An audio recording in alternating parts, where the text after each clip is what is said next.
Mataas pa rin ang kaso ng dengue na naitatala sa 5 munisipalidad sa Iloilo City. Ayon sa Provincial Health Office, sa nakalipas na linggo, higit 200 na ang mga bagong kaso ng sakit. Tunghayan ang kabuuan ng balita sa aking report. Patuloy na nakapagtatala ang Provincial Health Office o PHO ng Iloilo City ng mga bagong kaso ng dengue.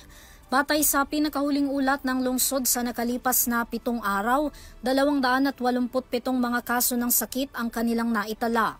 Bagamat mababa raw ang bilang na yan kumpara sa mga kaso ng dengue na kanilang nai-record noong 2024, nananatili naman daw ang hawaan sa mga komunidad.